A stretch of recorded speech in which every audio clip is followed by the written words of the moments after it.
Hi, in this video, I will guide you and help you understand investing in mutual funds. First, let me introduce to you our company. So Sun Life is a group of companies, and this is our life insurance company. And under it is the mutual fund company, Sun Life Asset Management. Okay. As of December 2021, the total investments being managed by Sun Life is 179 billion. So let us learn how investors earn in mutual funds. Okay. In mutual funds, it's like you're buying shares. Okay. So the prices of the shares changes every day. Okay. So for example, you have 10,000 that you would like to invest, and the price during the day that you invested your money is 250 per share. So your 10,000 was able to buy you 4,000 shares of mutual funds. Okay. So let's say, for example, after a month, you want to check the value of your investment. And at the time you check, the price per share went down to 220 pesos per share. No? So your 10,000 now became 8,800, or a loss of 1,200. So this loss, if you're not going to actually redeem your investment during that time, it is only a paper loss. Okay, it's just that the value of your investment is currently low at the time. Okay, so for example, come March, after 2 months, you decided to withdraw your investment, and during at the time of withdrawal, the value per share is 275. Okay, so it means you were able to gain 1,000 from your 10,000 investment 2 months ago. So that's how it is in mutual funds. The prices changes every day depending on market factors. It's similar to the concept of gasoline prices, which also goes up and down, which is driven by supply and demand, no market factors.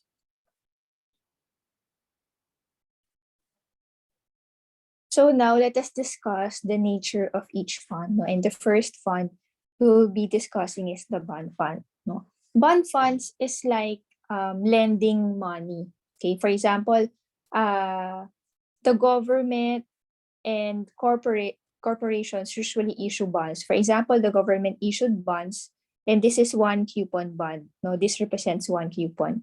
So you will be giving 1 million. It's as if you will be lending 1 million to the government, and the government will pay you 7% interest per year, no, for 10 years, for a term of 10 years. So after 10 years, the government will give you back your 1 million pesos. And by that time, you have earned 7% from that coupon bond for the past 10 years. No?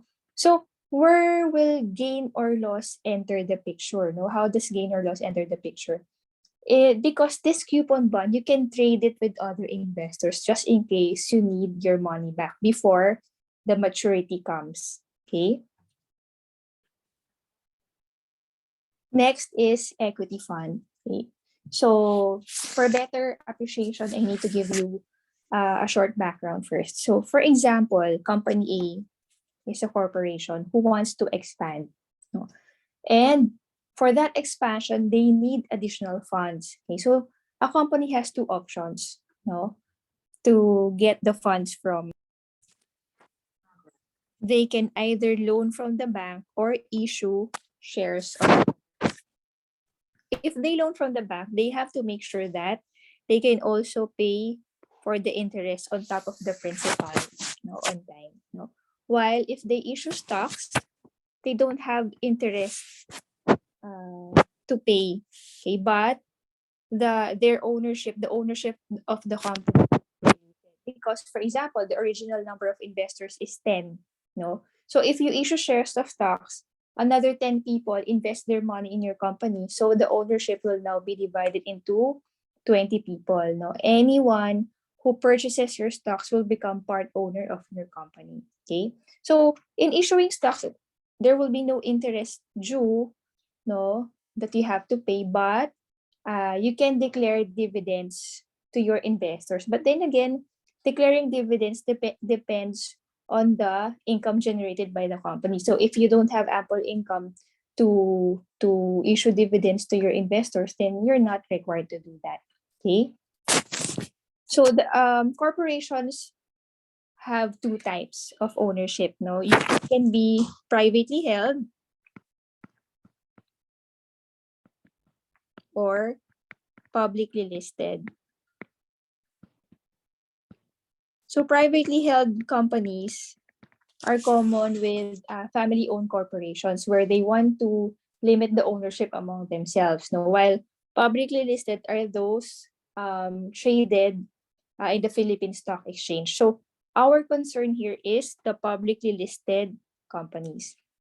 So for example, this is the Philippine Stock Exchange, no? And these are the publicly listed companies where we can purchase their stocks, their shares of stocks. And these are the investors purchasing shares of stocks of different companies. Okay. So why do we always refer to stocks to be volatile? Okay. It's because these investors, no, their goal is to earn money. That's why they invested. So any event that will affect the companies they're invested in or the stock market in general, they would react to it to minimize losses. Okay. So in a way, there's a little subjectivity or emotions, okay, coming into play, in that scenario. So for example, during elections, when Duterte won, and even during Noy Noy's time, when they won the elections, the stock market values went up, because during this period, people are hopeful for the new leadership in the government. Okay, so the stocks were high then. Another example would be the economic slowdown in China a few years ago. So during this time, imagine this is another country and we are in the Philippines, but the slowdown in China affected the Philippine stock market because these investors anticipate its impact on businesses in the Philippines. So maybe they thought it might have an impact on the companies dealing with Chinese companies. So the stocks went down during that time. So different news, different events affects the stock market, and so along with it, the prices. Okay, that's why it's very volatile to invest in this type of fund. So let me show you where Sun Life Equity Fund is invested as of December 2021. So these are the companies where the equity fund of Sun Life is invested as of that date. So one advantage of investing in mutual funds is diversification. Okay, so in investments, diversification is a good thing because your exposure to one asset class or to one company or to one type of investment is minimized. So for example, something bad happened to the SM group of companies. Okay, so if ever the company sustained losses, our exposure as a fund is only 10.7%. Okay, so the remaining 90% of our money is still okay. Okay, so that is the advantage of diversification. Okay, now when you look at the names of these companies, SM, Ayala, BDO, BPI, ICTSI, PLDT, Universal Rubina de Robinsons Group, Metrobank, etc. So you are familiar with these names. These are household names. No? So in a way, it's as if I'm telling you that knowing these companies, you have an idea of their stability. No, you already know them. So with that, you can ask yourself, does these names or companies would be better off 10 years or 20 years from now? If your answer is yes, then it also means that based from your own opinion, you can also expect that your money that will be invested in this fund will also grow sometime in the future. Okay? In other words, no, investing in stocks is volatile, maybe for in the short term. Okay, but if your time horizon is long term, like beyond 10 years, above 10 years, then equity fund can be a perfect option for you. No, but again, it depends on the purpose why you are investing in the first place. But that is the nature of equities. Now, when investing in equity fund, it is important that you understand the index or the Philippine Stock Exchange Index. No? So according to Investopedia, here's the definition of the index. An index is a method to track the performance of a group of assets in a standardized way. Indexes typically measure the performance of a basket of securities intended to replicate a certain area of the market. So, an index is a method to track performance of a group of assets. So, which group of assets are we referring to? The Philippine Stock Exchange, the listed companies in the Philippine Stock Exchange. Okay? So, they measure the performance of a basket of securities. So, in Philippine Stock Exchange, that basket of securities refers to the top 30 companies, no, in the Philippine Stock Exchange. So the PSEI is a measure of how these top 30 companies are performing as of a given day.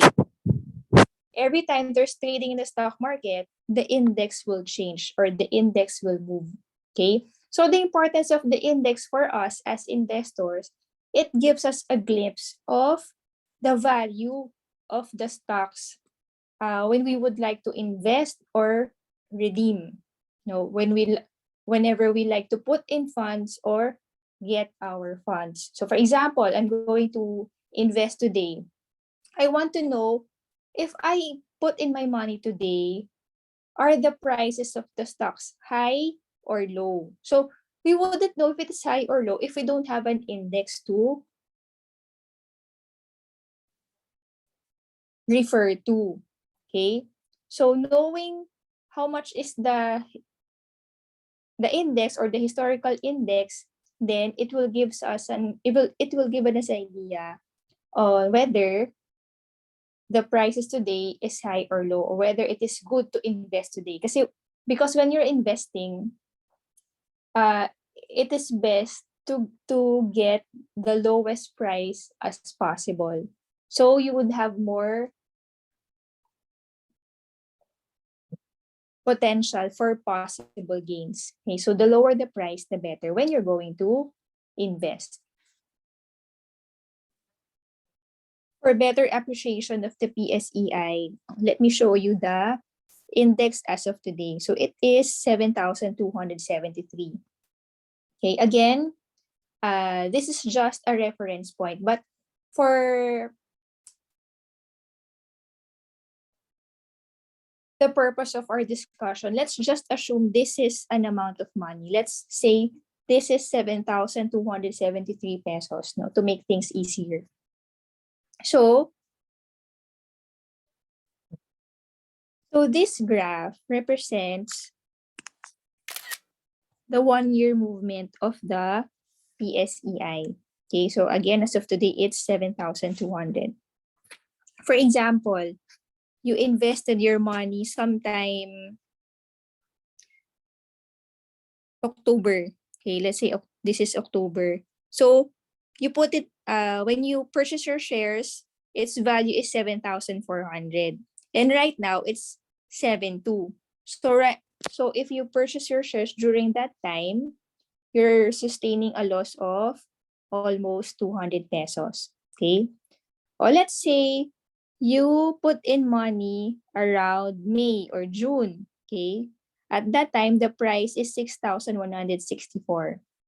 Okay, so if you bought your shares at that price and the index today is 7.2, it means you gained almost 1,000.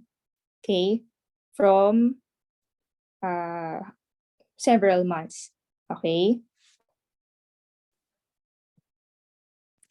So looking at the graph of the index for the past 1 year, you can see how volatile equity fund is. That is how the prices have changed or has behaved for the past year. Now let's look at the graph of the 10-year historical index. Okay, so this is what a long-term index looks like.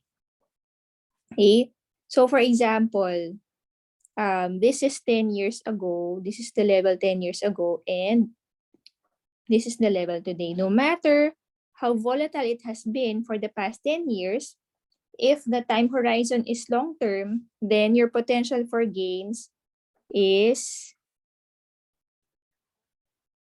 more likely because you have time on your side. Okay? So let's see, if you decided to invest 10 years ago, you only bought your shares at 4,600, and now the price is already 7,200, almost double your money in 10 years. So that's how you earn in equities. Okay. Now that we already know the nature of bond and equity funds, now we can now discuss the risk and returns per type of fund. Okay. So the general rule is in investments is the higher the risk, the higher your possible return, and vice versa. So with that, for bond funds, the risk is low. No, because most of the time bonds are issued by the government, and we assume that the government always has sources of funds to pay for its debts or its bonds. But then again, the return is low because you cannot expect a return higher than what the coupon rate provided in the bond issue at the time. So in our example earlier, the coupon rate is 7% or the interest rate. So during the term of the bond, you cannot expect to earn more than 7%. Okay. For equities, the risk is high. We already discussed the volatility involved in equity fund. Okay, so that is why the risk is high. It's volatile. But the potential return is also high because there is no limit as to the amount of money you can gain by investing in these funds, as long as the company you are invested in is performing. So the amount of money you will gain from them has no limit. Okay. Balance fund is just a combination of bond and equity. So it is the fund managers who decides on the right mix of bond and equities at a given point in time. Okay, so if it's a mixture of low risk and high risk fund, so it is a moderate risk fund and also a moderate return fund. Basing on the historical average return of our life insurance funds, okay, the average this average return is since inception of our funds around 2004. Okay. So the average return of bond fund ever since inception is 5%, equity is 8%, and balance fund 7%. So you will notice, based on theory, the actual returns also follows. No, it is accurate. So bond is the low return, low risk, low return type, and indeed the actual compounded average return is also the lowest among the three. Okay, and so on. Now let us discuss how to choose funds. Okay, but before anything else, it is important to note that whatever amount that you intend to invest in mutual funds should be your excess money. Okay, so with that, you should have an emergency fund first before investing in mutual funds. Now, why? Because we don't want you to be withdrawing from your mutual funds unexpectedly. Okay, so for example, the ideal emergency fund is 3 to 6 months of your living expenses. For example, your monthly living expenses is 10,000. Okay? So ideally you should have 30,000 as emergency fund. So where should you put this 30,000? Place it in a bank, in a savings account. Why? Because if we place our money in a bank, its value does it not change. It's not volatile, no, and we can easily withdraw our money from the bank. Okay, so in an emergency, we don't know when an emergency will come. So if ever that happens, we would want something that we can easily get our money when we need it. Okay, so if you deposit 10,000 today in a bank, it will still be 10,000 tomorrow, or after a month, after a year, after 10 years. Okay, so emergency fund is ideally placed in a bank. Now, so again, this is ideal so that when an emergency comes, you will be withdrawing from your emergency fund and not from your mutual funds. Why? Because we want to avoid you withdrawing from your mutual funds at a time when the value is low. Therefore, you will incur losses. For example, this is an ideal example, a perfect example, the pandemic.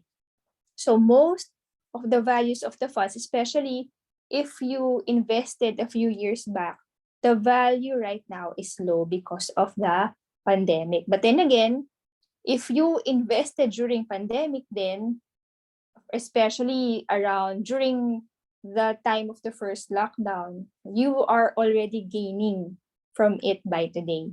Okay, so investing in mutual funds and earning is also a matter of timing. Okay, so let me use a certain amount for better appreciation of the concept. So for example, you have an excess money of 100,000. And as I've said earlier, it is best that you have an emergency fund. Okay, so this is your emergency fund. Okay, so 100, your 100,000 excess money less 30,000 will leave us with 70,000. So 70,000 is now your excess money net of emergency fund. So out of this 70,000, I want you to think, how much, or what portion of it you really intend to invest for the long term, meaning you don't really expect to be needing that amount of money for the next 10 years, for example. Okay. So let's say you cannot,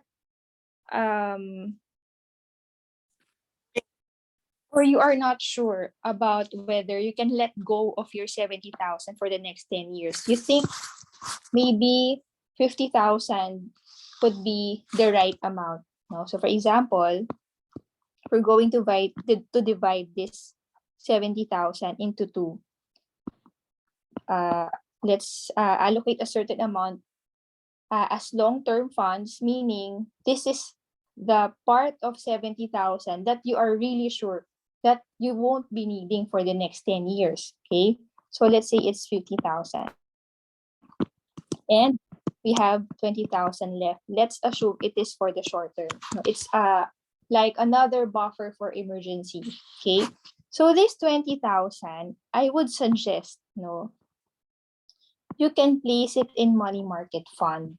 Okay, in that way, it will be earning a little more than a savings account can give you, and at the same time, you're maximizing the amount that your money can earn. Okay, so money market funds are short-term securities. Usually, the term is 1 year and below. Actually, a savings account or a time deposit is also an example of money market fund. So usually, money market fund returns range from 1 to 3%, depending on the situation in the market. So now, let me remind you about the, let's recap. You have 100,000. We put 30 as emergency fund, and then we put 20 buff in money market. Okay, So so let's guess you can leave it more than 10 years. No, you won't redeem it or access it for the next 10 years. Okay, so 50,000 is now our excess fund. Okay, so in choosing the right fund option for your excess fund, here are some factors. So first, your purpose should be clear to you. Why are you investing? Okay, so your purpose will give you an idea of your time horizon. And then, as well as your investment objective. Okay? Depending on the purpose, it will give us an idea of the time horizon and your investment objective. After that, we can now choose the right fund option. So for better appreciation,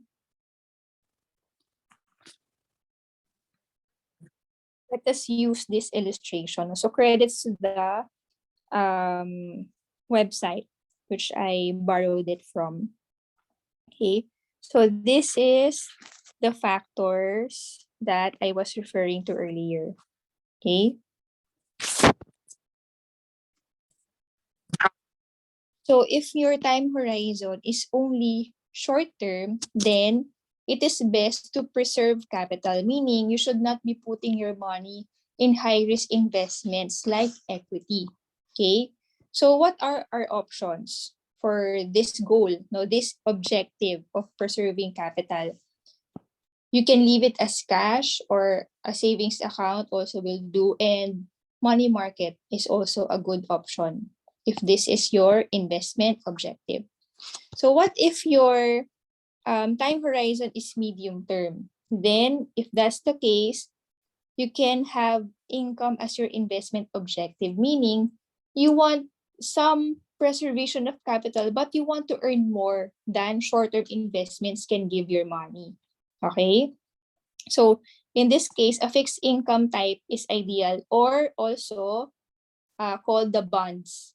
Okay, this is also referred to as bonds. Okay, now, if your time horizon is long term, then you can choose an investment vehicle. Your objective is growth of your money. So if that's the case, investing in stocks or equities is a good option. Okay, so that's how we choose the right fund option depending on the purpose why we are investing. Okay, so let's say, for example, this is your financial goals. Okay, you want a business capital in 3 years' time, you want to build a house in 5 years' time, you want to save a college fund in 10 years' time, and retirement fund, and you will be needing it after 20 years. Okay, so applying the factors that we discussed earlier, for your business capital, your time horizon is 3 years, then your investment objective is to earn income, some capital preservation and some income. So the right fund option for that is bond fund. For the house, your time horizon is 5 years, the same investment objective and the same fund recommendation. For the college fund, the time horizon is long-term already, so you can go for growth as investment objective, and the ideal fund for that is equity fund. The same goes with the retirement fund. Now, what we have discussed is the ideal way of, or the ideal approach in determining the right fund option depending on the purpose why you are investing. Okay, this is the purpose that I am referring to. Okay, so you should know the things that you need, to invest or save money for. So these are some examples. Now, again, this is the ideal way, but take note, one of the reason behind the volatility in the stock market is because of the subjectivity of the investors. They always want to minimize their losses. They're defensive. They don't want to lose money. So they react accordingly. Okay. There is some emotions involved along the way. So that is why, so this is the ideal way. It is best to allocate your funds according to your risk appetite. So in Sun Life, we have this risk profile questionnaire.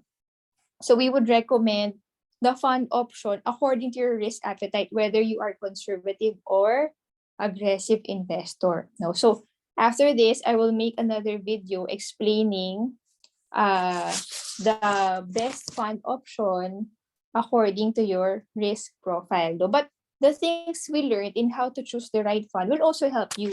For example, you want a different mix of funds. Okay. So what we have learned today will also help you in determining the right mix, whether you're going to put like 10% in equities and 90% in bonds, etc.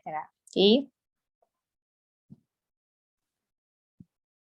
At this point, let me share with you the impact of compounding. So in this illustration, the assumption is that we are saving 1,000 a month, okay, from age 30 until the retirement age of 65. Okay, so let's say the investor did not want to venture into other types of investments other than what he knows, which is a savings account, for example. Okay, so in this case, the first scenario, he placed his savings in a savings account, and after some time, by the retirement age of 65, his money grew into 452,000. How much is the principal? The principal is about 432,000. Okay. No.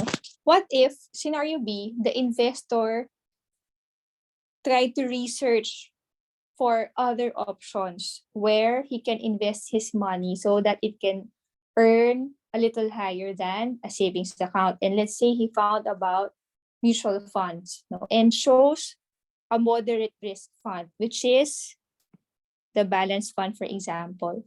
So if that's the case, saving the same amount of money, the principal is still 432,000, but in balance fund, it grew to 2.4 million after 36 years, or until his retirement age of 65. So that's how important, okay, it is to learn about other investment vehicles for your money. Okay. You can really potentially earn more in other types of investments like mutual funds, especially if your time horizon is long term. If ever you decided to invest in mutual funds, you have to choose sales loads options. Okay, so the first option, or option A, is the front end load. For example, you invested 100,000. Okay, upon investment, it will be charged with 2.24%. Okay, but if you decide to withdraw anytime after that, you will not be charged anymore. There will be no exit fees anymore. Okay, but the sales decreases as the amount of investment increases, and this is on a per transaction basis. Okay, the next option is the back end. In this type of option, for example, you invested 100,000. Your 100,000 will be invested in full. There will be no upfront charges. But if you decide to withdraw from that amount within 5 years, then there will be corresponding exit fees. For example, invested 100,000 today. After 1 year, you decided to withdraw 10,000 from it.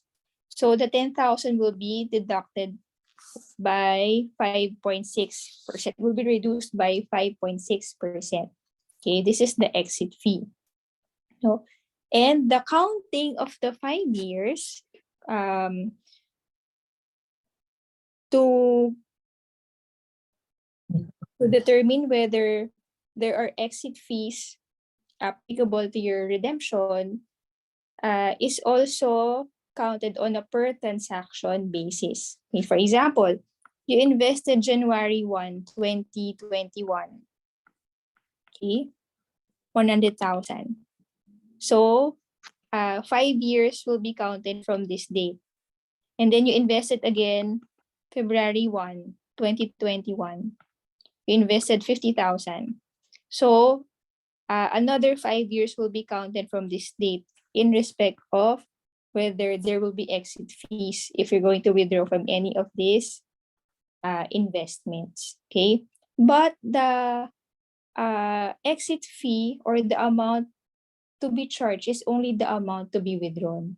Okay, not the full amount of investment. If you decide to withdraw beyond 5 years, then there will be no charges at all. Okay. The common question I get from clients is that they ask me, which is the better option? Okay. The answer to that would be depending on the purpose why you are investing. Okay. If your time horizon is short term, then front end would be better. But if your purpose is long term, then back end is the better option. So over time, the fund options in Sun Life has increased. Okay, so if your goal is if you want a low risk type, then we have several options and so on and so forth. Okay, but I will not be discussing each of these anymore in this video, but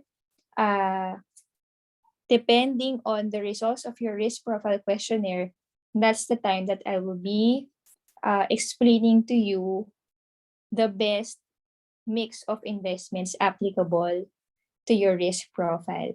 Okay, so that I would not be anymore